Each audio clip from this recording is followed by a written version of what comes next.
Straight ahead, a friend of Jodi Arias testifies for the defense, but he says there is much more to the story that the public simply does not know. He's here to tell you what you have not heard in the courtroom. That's next.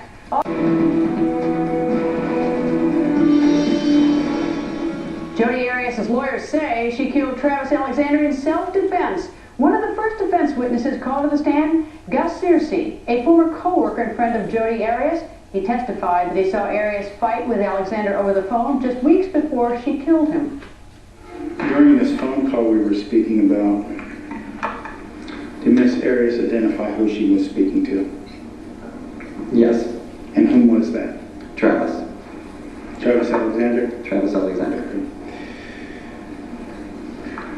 Could you describe for us, you talked about being in this small motor home, so could you describe for us her demeanor after the phone call?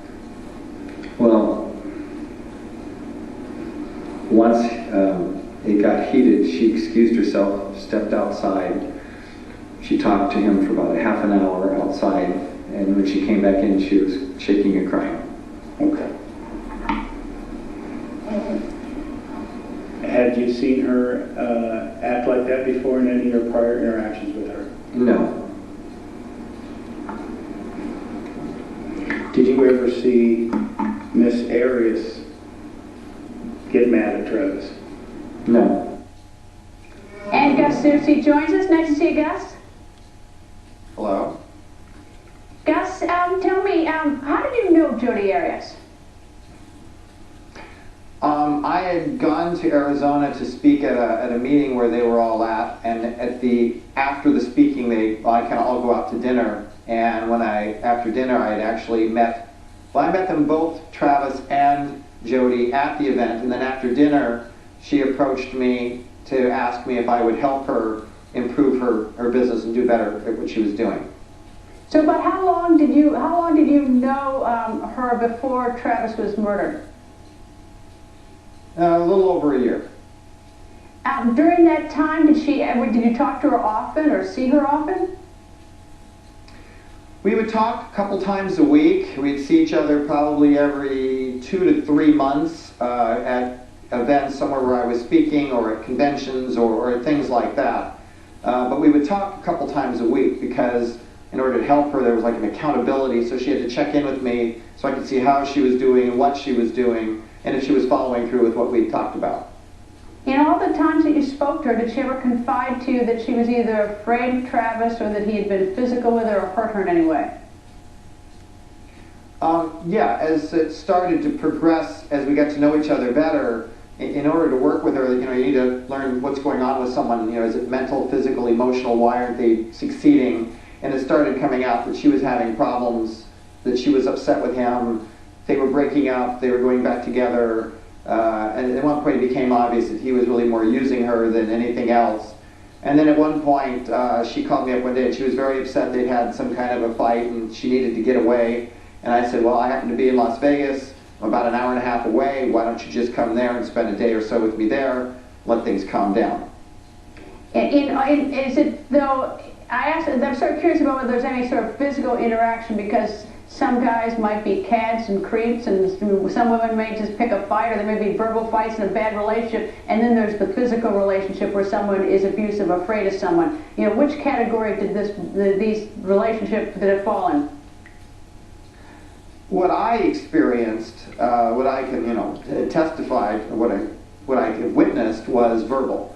I mean, for example, when she came to the motorhome, he called her. She didn't really want to take the call, but she took it. And when she told him he wanted to get off the phone, when she wanted to get off the phone with him, all of a sudden he started cussing at her. And the moment he cussed at her, she ducked like she was ducking a bullet, and then capitulated to talk with him. And then she went outside and spoke with him for about half an hour. So the moment he exerted any kind of dominance over her, she would cave. The night that he was murdered, as I understand it, she called you, I guess it was into the next morning, about 3 a.m.? About 3:30 in the morning, I had gotten a call from Jodi, and I saw the phone, said, it was her. I answered the phone. She was crying, and I asked, what's wrong? And she was crying a little bit, and she said, Travis is dead. And I knew she was crazy about him, so I said, what happened? She said she didn't know. So at this point, keep in mind, I had no reason to suspect anything other than that. I asked, are you okay? She said yes. I asked, where are you? She said Northern California. So now in my mind, she's like 1,200 miles away from where he was. I asked her if she needed a ride. She said no. She was going to rent a car. And I said, okay, well, let me know what happened. I know I've been criticized. People say, well, why didn't you call the police? Well, why would I call the police? I get calls lots of times. People die, and if they're saying they don't know why they died, I figured, all right, he died. She was notified. They didn't know the details. She was 1,200 miles away and going to drive to Arizona. So that's the call that I got.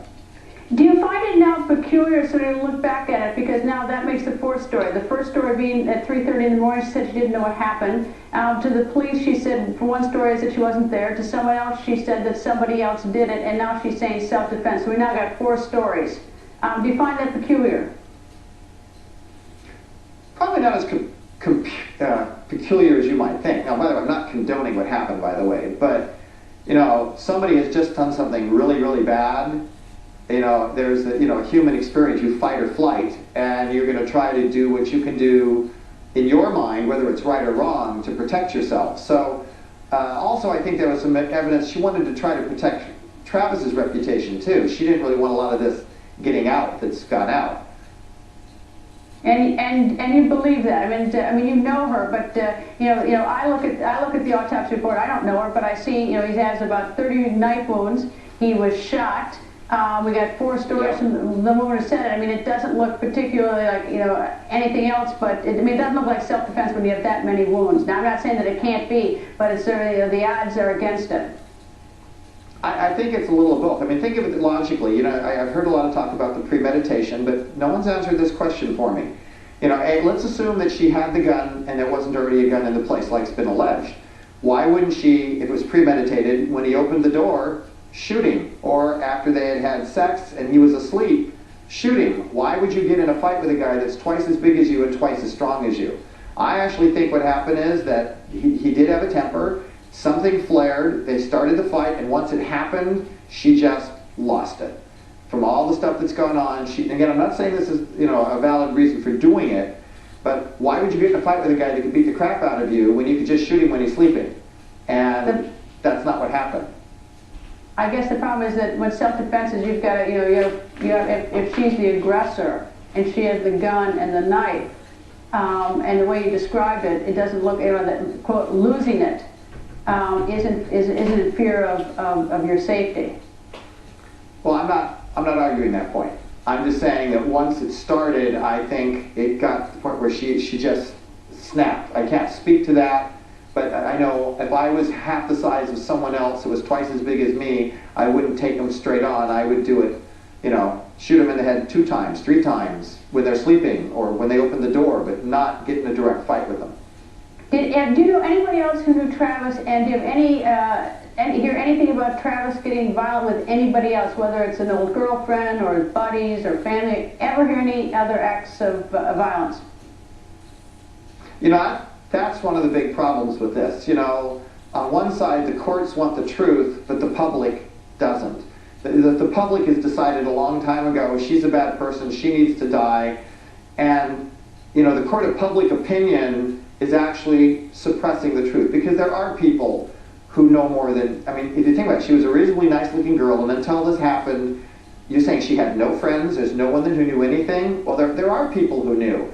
But the problem is, I personally experienced one woman that said, Gus, look what happened to you. I'm a reasonably credible guy, I'm a nice person, I declined interviews, and all of a sudden I got totally assassinated by the press before I went on the stand, and everyone believed it to be gospelly true. And I've had women tell me, Gus, I could not have that happen. I know Mormon women who know stuff, but there are Mormon, if they go on this news on the stand in front of the public, they're going to be ostracized by their friends, by the church, and to them it's not worth it. One lady, quote, said, she killed him, we know she killed him, it's not worth me getting involved. So even though there's more truth to be told, it's being suppressed. And in a society like this, we need to be able to have a fair trial for everybody, whether we like them or not. And if we start not doing that, you're going to create a slippery slope that could hurt a lot of other people down the road. Gus, thank you very much. Thank you for joining us. Thank you.